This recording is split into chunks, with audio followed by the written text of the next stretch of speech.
Assalamualaikum warahmatullahi wabarakatuh. Kembali lagi bersama saya Rian Hidayat. Kali ini kita akan mencoba membuat knocking point. Jadi beberapa praktisi atau teknisi panahan atau para coach itu mempunyai pembuatan knocking point tersendiri. Jadi ini yang saya lakukan adalah ini versi saya dan alhamdulillah ini sangat maksimal di dalam busur saya, busur recurve dan beberapa busur standar bow. Jadi ikuti terus videonya, check it out. Oke, yang pertama kita menyiapkan alat-alatnya dulu seperti benang knocking pointnya, spidol putih, ada cutter, ada lem bakar, ada fishmill atau tigok, dan satu buah arrow yang mempunyai knock yang akan kita gunakan.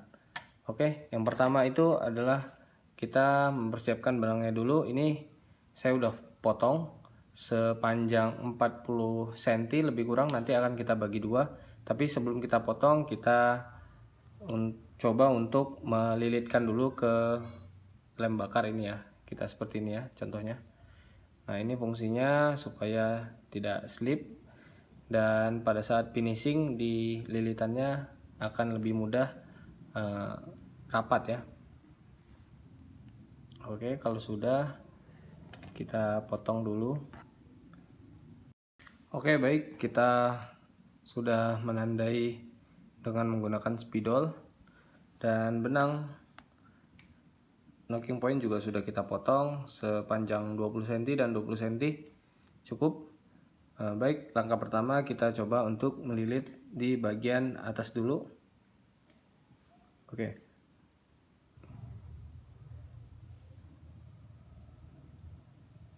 Ya, kita paskan dulu.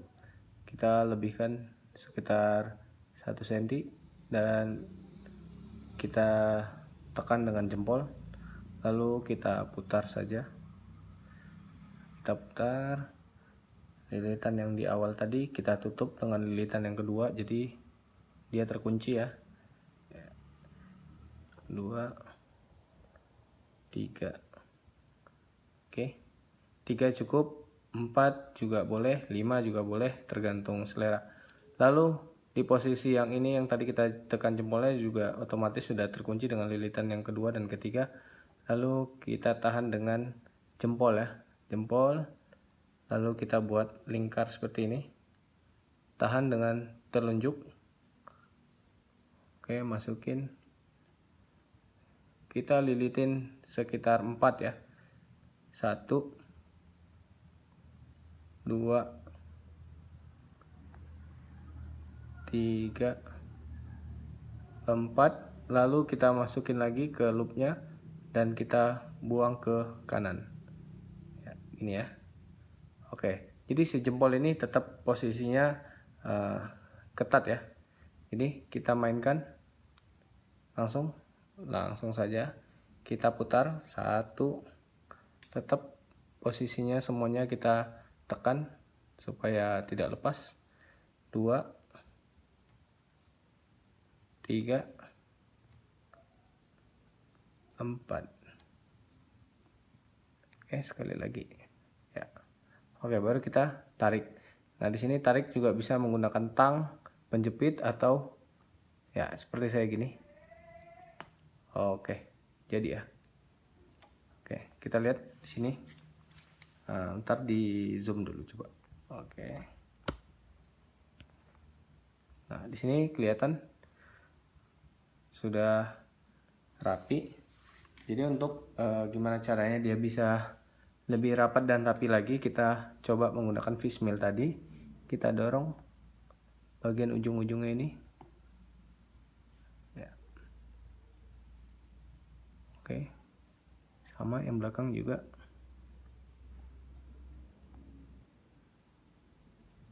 Oke, lalu kita potong bagian yang tersisa benang. Hati-hati ya. Bismillah. Oke, sini juga cukup ya. Oke, langkah selanjutnya kita bakar. Nah, untuk bakarnya di sini juga harus hati-hati karena sangat rentan ya kena dengan string atau servingnya. Oke, kita coba bakar. Bismillah.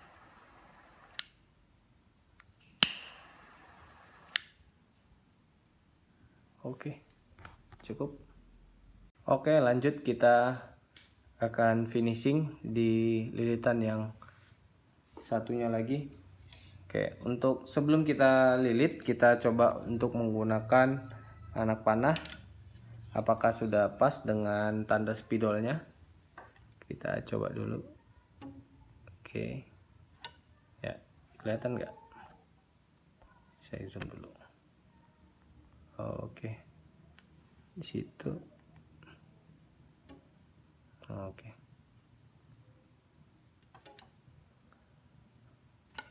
Oke. Langsung aja kita lilit di bagian satunya lagi. Oke. Sama ya, untuk stepnya kita sama seperti yang di awal tadi. Ini kita sisain 1 cm, lalu kita tekan dengan jempol, lalu kita lilit. Ya. Ntar saya zoom dulu biar dekat. Oke. Tekan, masih tekan jempolnya. Oke, lilitannya yang kedua dan ketiga supaya mengunci ya. Oke, terkunci, lalu jangan lupa jempol ketat ya, kita putar sebanyak 4 putaran seperti sama kayak tadi. 2 3 4, baru kita masukin lagi, kita keluarkan ke sebelah kanan, lalu jempol otomatis langsung putar agar tali sisa ini bisa terkunci langsung dengan lilitan pertamanya. 1, oke, 2, 3, 4, ya, satunya pas, baru kita tarik. Nah, di sini kalau kita nggak di awal tadi tidak kita lilitin benangnya dengan lem bakar, mungkin bisa licin ya. Di sini tidak rapat, tidak licin. Oke, jadi kita harus mesti pelan-pelan untuk melilitkannya supaya rapi dan simpulnya tidak ada yang keluar. Oke, selesai. Untuk tahap ini kita coba menggunakan fishmeal untuk merapatkannya lagi sebelum kita finishing ya, bisa dilihat. Oke, bawahnya lagi.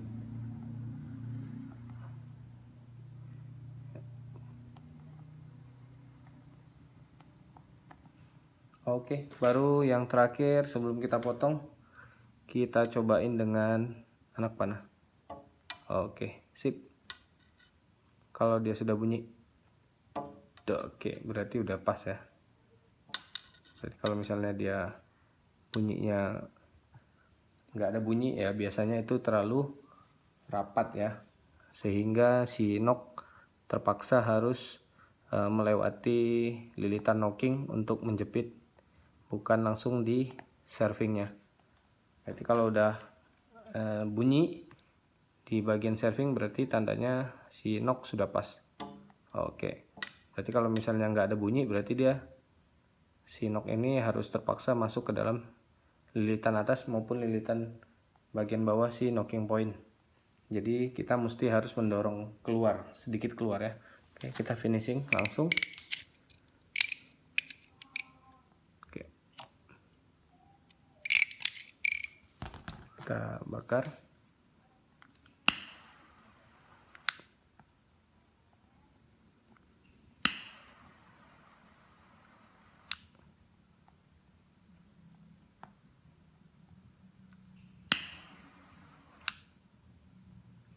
Oke, alhamdulillah udah jadi knocking pointnya. Di sini kita bisa lihat pada saat pembakaran sisa tali itu harus berhati-hati ya. Jadi jangan sampai malah membuat semakin parah pada saat pembakarannya. Kadang-kadang bisa membakar si lilitannya ataupun di bagian serving.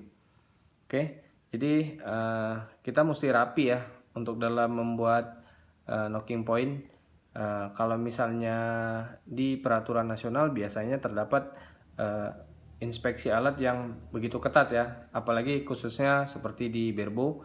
Jadi kalau di Berbo itu biasanya lilitannya ada yang seperti ini, ada yang seimbang maupun yang tidak seimbang. Biasanya yang tidak seimbang atasnya pendek, bawahnya agak sedikit panjang. Biasanya itu salah satunya indikasi untuk supaya tidak perlu menggunakan string walking lagi. Biasanya seperti itu, atau mungkin memang kebiasaannya seperti itu, kita kurang tahu juga. Tapi yang jelas lebih baik adalah serving itu atas dan bawah harus sama lilitannya. Oke, alhamdulillah kita udah selesai membuat knocking point. Terima kasih yang udah nonton videonya sampai habis, dan semoga bisa belajar dari pembuatan knocking point ini. Mudah-mudahan bermanfaat untuk kalian semua. Sampai ketemu di video selanjutnya. Salam olahraga, Panan Indonesia Jaya.